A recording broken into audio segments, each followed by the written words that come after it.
Our object-oriented programming systems lab 9th exercise is programmed to implement multi-threaded applications.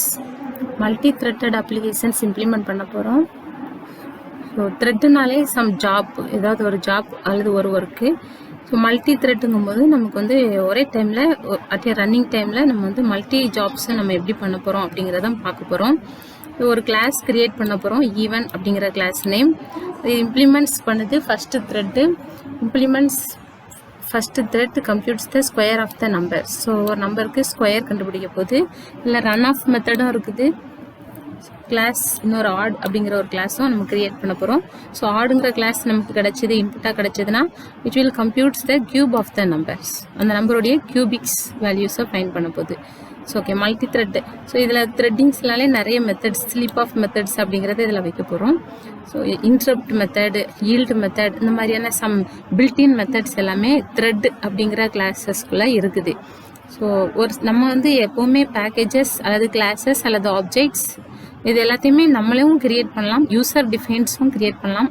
அப்படி இல்லை அப்படின்னா so நம்மளுடைய Java பேக்கேஜஸ்க்குள்ளேயுமே already some built in packages are built in classes, built in methods இதெல்லாமே நமக்கு இருக்கும். ஸோ நம்ம வந்து அதையும் யூஸ் பண்ணலாம். So here thread is a built in class. அது like that runnable is a built in interface. So interface நம்ம ஒர்க் பண்ணணும் அப்படின்னா இம்ப்ளிமெண்ட்ஸ் அப்படிங்கிற கீவேர்டு யூஸ் பண்ணணும். அதே போல் இன்ஹெரிட்டன்ஸ் அப்படிங்கிற ஒரு ஃபீச்சர்ஸ் நம்ம யூஸ் பண்ணணும் அப்படின்னா நம்ம எக்ஸ்டெண்ட் அப்படிங்கிற கீவேர்டு யூஸ் பண்ணணும். கீவேர்டு வந்து extend. So extend keyword use பண்ணுறோம்னா இது வந்து இன்ஹெரிட்டன்ஸ். ஸோ த்ரெட் அப்படிங்கிற சூப்பர் கிளாஸ்லேருந்து ஏ அப்படிங்கிற சப் கிளாஸ் கிரியேட் பண்ணுறோம். Here thread is the builtin class. அதாவது ஜாவா சாஃப்ட்வேர் நம்ம இன்ஸ்டால் பண்ணுறோம் இல்லையா, 1.8.0 அதை இன்ஸ்டால் பண்ணும்போதே இந்த த்ரெட்டுங்கிற கிளாஸ் எல்லாமே அந்த ஜாவா சாஃப்ட்வேரில் பில்டினாக இருக்கும். ஸோ எதுக்கு த்ரெட் அப்படிங்கும்போது ஏதோ ஒரு ஜாப்பை தான் நமக்கு ஒர்க் பண்ணி தரோம். ஸோ த்ரெட்டுங்கிற கிளாஸை நம்ம எக்ஸ்டெண்ட் பண்ணணும் அப்படின்னா நம்ம யூசர் டிஃபைன் பண்ணுற சம் கிளாஸஸை வந்து நம்ம வந்து எக்ஸ்டெண்ட் பண்ண முடியாது, அதாவது இன்ஹெரிட்டன்ஸ் பண்ண முடியாது. ஸோ அது ஒரு ப்ராப்ளம். அதனால தான் நம்ம என்ன ஃபீச்சர்ஸ்குள்ளே போகிறோம் அப்படின்னா நம்ம வந்து இன்டர்ஃபேஸ் ஃபீச்சர்ஸ்குள்ளே போகிறோம். அதாவது இது வந்து இன்டர்ஃபேஸ் ஃபீச்சர். சார் ரன்னபிள்ங்கிறது சூப்பர் கிளாஸ் அல்லது இன்டர்ஃபேஸ், ஜாவாவில் பில்டினாக இருக்கிற இன்டர்ஃபேஸ். ஸோ இது இம்ப்ளிமெண்ட் பண்ணுறோம். ஈவன் அப்படிங்கிற ஒரு புது கிளாஸை கிரியேட் பண்ணுறோம். சரியா? ஸோ ஈவன் அப்படிங்கிற ஒரு நியூ கிளாஸ் வந்து இம்ப்ளிமெண்ட் பண்ணுறோம் using the runnable interface. So நம்ம வந்து ரன்னபிள் இது வந்து இன்டர்ஃபேஸ், அப்படி இல்லைன்னா மல்டிபிள் இன்ஹெரிட்டன்ஸ்னு சொல்லலாம். ஸோ மல்டிபிள் இன்ஹெரிட்டன்ஸ் வந்து ஜாவாவில் கிடையாது, ஜாவாவில் சப்போர்ட் பண்ணாது. ஸோ அதனால தான் நம்ம வந்து அந்த டாபிக் பதிலாக தான் இன்டர்ஃபேஸ் வச்சுருக்கிறோம். இன்டர்ஃபேஸ் வச்சுட்டோம் அப்படின்னா நம்ம என்ன பண்ணிக்கலாம்னா, இப்போ இந்த இடத்துல வந்து த்ரெட் அப்படிங்கிற கிளாஸ்லேருந்து இன்னொரு கிளாஸ் எக்ஸ்டெண்ட் பண்ணியிருக்கோம்.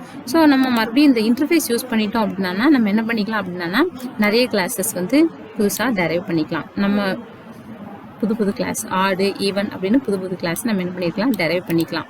ஸோ அதுக்கு தான் நமக்கு என்னது யூஸ் ஆகுதுன்னா இன்டர்ஃபேஸ் யூஸ் ஆகுது, ரன்னபிள் இன்டர்ஃபேஸ்.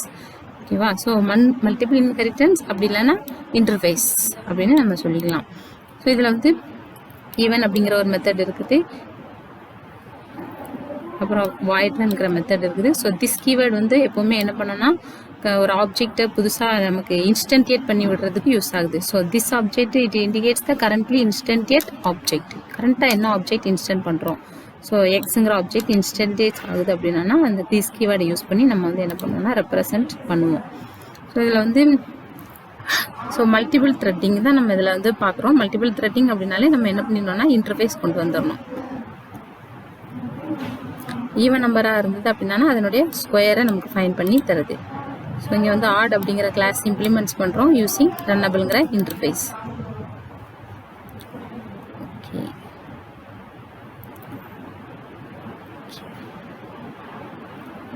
ஸோ த்ரெட்டுங்கிறது நமக்கு பில்டின் கிளாஸ், ஜாவாவில் இருக்கிற பில்டின் கிளாஸ். T1 அப்படிங்கிற ஒரு ஆப்ஜெக்ட் கிரியேட் பண்ணுறோம் யூஸிங் த கீவேர்டு நியூ. இதில் வந்து மெத்தட் வந்து ஸ்டார்ட். ஸோ இந்த ஸ்டார்ட்டுங்கிற மெத்தடுக்குலாம் நம்ம வந்து டெஃபினிஷன்ஸ் கொடுக்க வேண்டியதில்லை. ஸோ இங்கே டிக்ளேர் பண்ணியிருக்கிறாங்க, ஸ்டார்ட்டுங்கிற மெத்தட் டிக்ளேர் தான் பண்ணியிருக்காங்க. ஸோ நம்ம எப்போவுமே என்னன்னு சொல்லியிருக்கேன் அப்படின்னா டிக்ளேர் பண்ணோன்னா இந்த ஸ்டார்ட்டுங்கிற ஃபங்க்ஷனை ஏதாவது ஒரு இடத்துல என்ன செய்யுது அப்படின்னு சொல்லுவாங்க, டெஃபினிஷன் கொடுப்பாங்கன்னு சொல்லியிருக்கேன்.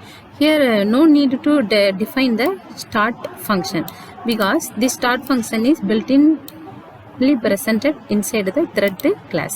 So startங்கிற functions எல்லாமே built-in ரெடிமேட் வச்சுக்கலாம். ஸோ த்ரெட்டுங்கிற கிளாஸில் ரெடிமேடாக இருக்குது. ஸோ நம்ம அதை வந்து ஸ்டார்ட்னு டிக்ளேர் மட்டும் பண்ணால் போதும், அதனுடைய ஒர்க்கு நடந்துடும். அதேபோல் ஸ்லீப் த்ரெட்டுங்கிற கிளாஸில் ஸ்லீப் அப்படிங்கிற ஒரு மெத்தட் இருக்குது. ஸோ ஸ்லீப்புங்கிற மெத்தடு 1000 வரைக்கும் எந்த ஒரு ஒர்க்குமே பண்ணலை. ஸோ எந்த த்ரெட்டுமே பண்ணலை. இந்த ரன்னுங்கிற த்ரெட்டையும் பண்ணல, ஆட் ரன்னுங்கிற த்ரெட்டையும் பண்ணல, ஈவன் நம்பர் ரன் பண்ணுற த்ரெட்டையும் பண்ணலை. கொஞ்சம் நேரம் 1000 டைம்ஸ் வரைக்கும் நமக்கு எப்படி இருக்குன்னா ஸ்லீப் பண்ணுறதுக்கு வந்து இந்த மெத்தட் யூஸ் பண்ணுறோம். ஸோ இந்த மெத்தட் எல்லாமே built in methods present inside the thread class. Okay, இப்போ நம்ம வந்து இதுதான் வந்து மெயின் ஃபங்க்ஷன்ஸ் ஸ்டார்ட் ஆகுது. நம்மளுடைய ப்ரோக்ராம்ஸ் நம்ம எவ்வளோ தான் எழுதியிருந்தாலும் நம்மளுடைய ப்ரோக்ராம்ஸ் ஜாவா கம்பைல் ஆகும்போதோ ரன் ஆகும்போதோ இந்த லைனில் இருந்தால் நமக்கு கம்பைல் ஆகும். So here main function start ஆகுது. ஸோ இந்த லைனில் தான் ஸ்டார்ட் ஆகும். ஸோ இது மெயின் ஃபங்க்ஷனில் என்ன கிளாஸ் நேம் இருக்குதோ அந்த கிளாஸ் நேமில் தான் ப்ரோக்ராம் சேவ் பண்ணணும். ஸோ இந்த ப்ரோக்ராம் எப்படி சேவ் பண்ணணும்னா multithread prog.java அப்படின்னு சேவ் பண்ணணும். ஸோ இது ஏங்கிறது ஒரு கிளாஸு. ஸோ அதில் இருக்கிற object small A, new object நியூங்கிற மெத்தடை யூஸ் பண்ணி நம்ம என்ன பண்ணுறோன்னா இந்த ஆப்ஜெக்ட் நம்ம என்ன பண்ணுறோன்னா கிரியேட் பண்ணுறோம். அதில் ஏங்கிற ஒரு மெத்தட் இருக்குது.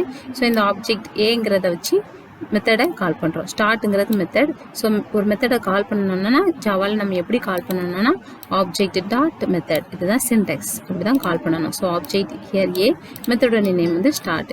இந்த ப்ரோக்ராம் நம்ம எப்படி சேவ் பண்ணணும், multithread program அப்படின்னு சேவ் பண்ணணும். ஸோ ஆல்ரெடி நான் ஃபைலில் சேவ் பண்ணி வச்சுருக்கிறேன் நோட்பேடில். சேவ் பண்ணும்போது கண்டிப்பாக நம்ம ஃபாலோ பண்ண வேண்டிய ஒரு சில கண்டிஷன்ஸ் இருக்குது. ஸோ ஃபைலில் போய் நான் சேவஸ் கொடுக்குறேன், நீங்கள் சேவ் கொடுங்க. சேவஸில் வந்துட்டு multithread program .java அப்படின்னு தான் நம்ம கண்டிப்பாக கொடுத்து சேவ் பண்ணணும். அப்புறம் இந்த .txtங்கிற எக்ஸ்டென்ஷனை வந்து we have to change to all files அப்படிங்கிறது சேஞ்ச் பண்ணணும். சேஞ்ச் பண்ணிட்டு சேவ் கொடுக்கணும். நான் ஆல்ரெடி சேவ் பண்ணியிருக்கிறதுனால இது வந்து இக்னோர் பண்ணிடுறேன் இந்த ஸ்டெப்பை. ஓகேவா? ஸோ எக்ஸ்டென்ஷன்ஸ் மறந்துடக்கூடாது. .txtங்கிற எக்ஸ்டென்ஷன் வச்சோம்னா அது டெக்ஸ்ட் ஃபைலை தான் சப்போர்ட் பண்ணோம். It will support text. .imgங்கிற எக்ஸ்டென்ஷன் கொடுத்தோம் அப்படின்னா அது it will support the image format files. So you should give the extension name as .java. Then only this notepad programs, notepad documents will support the Java programs. Okay. Now we will go to run the program using command prompt. Command prompt, we have to set the path for the Java software. In this my computer, Java software is present inside the C directory. In the directory, the path name is program files, then Java, then JDK 1.8.0, then bin. We have to copy and paste this file path into the command prompt. Okay, then we have to go to the or set the path to our programs, Java applications program. So my Java application programs are present inside the path directory C. Inside the directory C, the path is users folder, then Del folder, then document folder. Inside the documents, I have the Java applications program.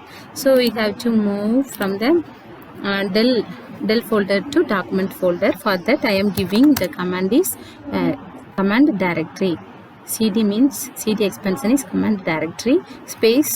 I am giving the folder name is documents. So now we will move from Del folder to document folder. Then we will go to compile our Java programs. For compiling, the syntax is Java C space filename.java. Here file name is multithread prog. So multithread prog.java. So no errors. Then we will move to the running process. For run the Java programs, the syntax is Java space file name. Here file name is multithread prog program. Okay. Main thread and generator number is 52, new thread is 52. So 52 is even. So square of the 52 is 2704. Then the number is 76. This is also even. And next the thread is 21st. Thread means some job, one action. Okay. So 21 is the odd number. So cube of 21 is 9261. Like that we are getting the output. So this is the simple multi-threading process application program in Java. Okay, multi-thread. It is single time. Thank you, students.